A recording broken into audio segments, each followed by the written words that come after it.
using these small tinfoil plates. You can see how small they are. They're not the tiny little tart ones. They're sort of halfway between, and they're perfect for single serving savory pie. So I'll be using 2 of these. So I'm going to be making pie pastry, for enough for 2 pies, 2 regular size pies, top and bottom, and I'll be making 4 of these. So for the pastry, I am using this beautiful 12 grain flour. So you can use whatever all-purpose flour you have, but I try and make everything as healthy as possible with still the taste. So this is 12 grain. I'll need 2 cups of that.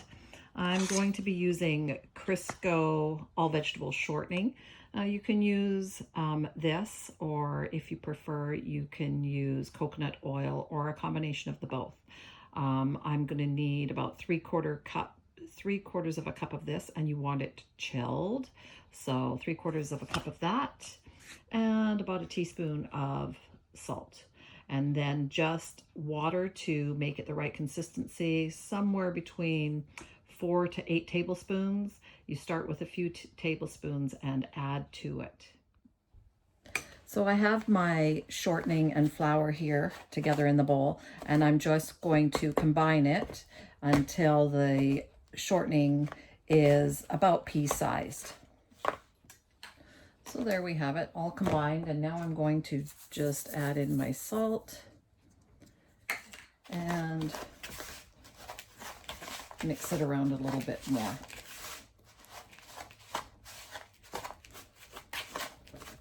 So now at this point, I have put my water into a measuring cup, and I've got 8 tablespoons here, which is half a cup. So I'm going to start by just adding in probably about 1/4 cup, so about 4 tablespoons.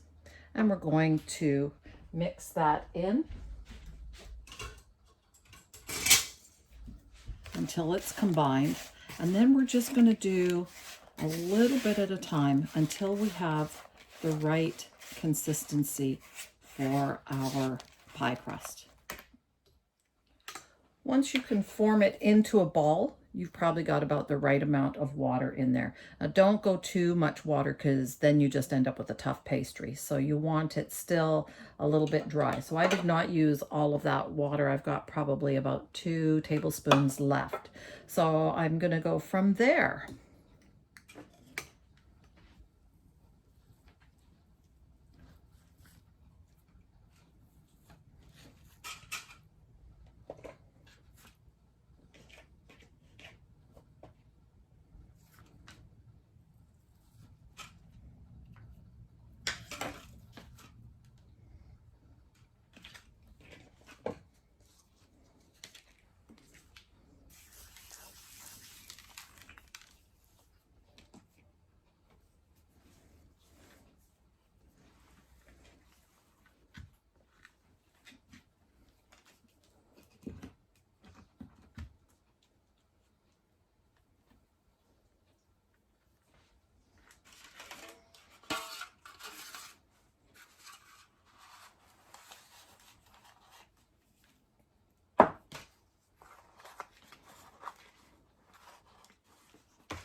So here I have my 4 pie crusts ready to go, and also my tops.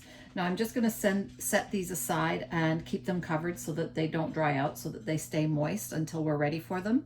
The bottoms, however, I am going to put in a preheated oven at 350 for about 15 minutes, just until they're brown. And that way you'll end up with a nicer crust on the bottom of your pie. It won't be soggy or gross. So I'm going to pop them in the oven now, and we'll start our fillings. So now for the filling. What we need to start with, of course, is our mushrooms. This is going to be the body of the filling, and you want them chopped very fine. I've used about a pound of mushrooms here, and you want to do this by hand. I have tried this in the food processor, doesn't work out. So chop them by hand. Works out to be about 4 cups chopped. I've also got half a large onion, also chopped finely, about a cup. 3 to 4 cloves of garlic minced, and I have 4 large cloves here. Just adjust as you like or don't like garlic. I'm going to use my Italian seasoning, probably about a tablespoon, probably a healthy tablespoon of the Italian seasoning. And I am going to be adding, this is about half a cup of carrots diced. It's about 1 good sized carrot, and half a cup of frozen peas. Now you could add other vegetables if you like, such as corn, green beans, potatoes, whatever you like. This is what I'm going to add. And then I need my prepared gravy, which I have posted in the past. So let's get cooking. Start by heating about 2 teaspoons of oil in a large pan. If you're a no oil person, feel free to heat up some veggie broth instead, and you would need a little bit more than that. And I'm going to start by just sauteing my mushrooms and my onions together. And we're going to saute this until those mushrooms cook and shrink down quite a bit.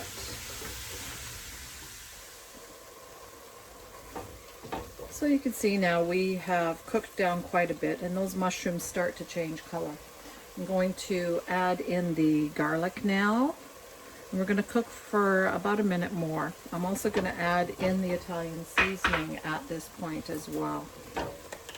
And just cook it for about another minute, just getting those flavors all mixed in together. And finally, I'm going to add in my vegetables, my carrots and my peas.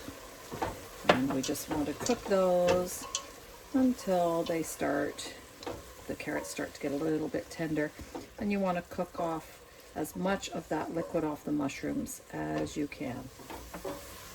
So this is about 10 minutes later. We've been sauteing this on medium heat, and I can feel the carrots are starting to become a little bit more tender.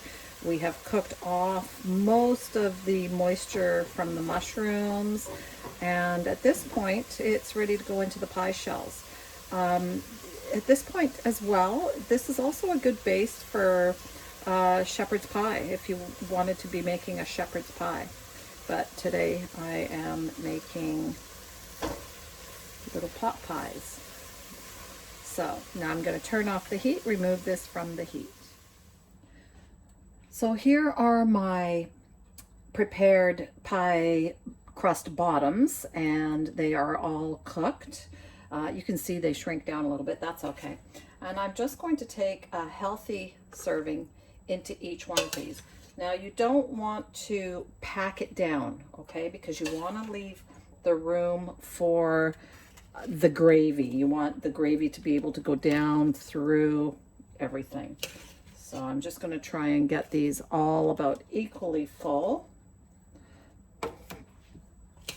And you can go a little higher because you're going to put a top over it. So I'm just going to scoop, try and make them all as even as I can. And now I'm just going to pour the gravy over top. Now you don't want too much gravy, otherwise it gets kind of soggy, but you do want it in there just to give it that nice flavor.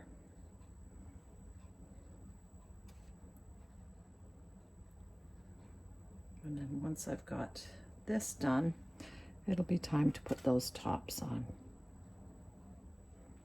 Now I didn't use all of the gravy, but I've got enough gravy in there. So now at this point, I'm going to put on the tops that I have set aside earlier.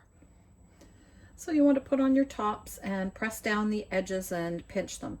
Now I am going to say at this point, this is the first time that I have used 12 grain flour for my pastry. I usually use whole grain or whole wheat flour, but I saw this and I thought it would work out great. I'm not sure I would use it again. I'm sure it'll taste great, but it's really hard to work with because of all the little bits in it.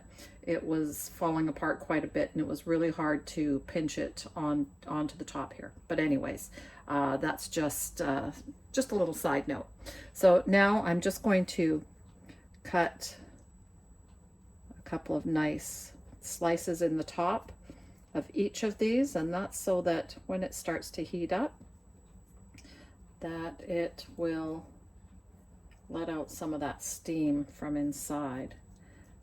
And then I'm just going to brush the tops with a little bit of vegetable broth and into that oven at 350 for another probably about 15 or 20 minutes. You just want the tops to be golden.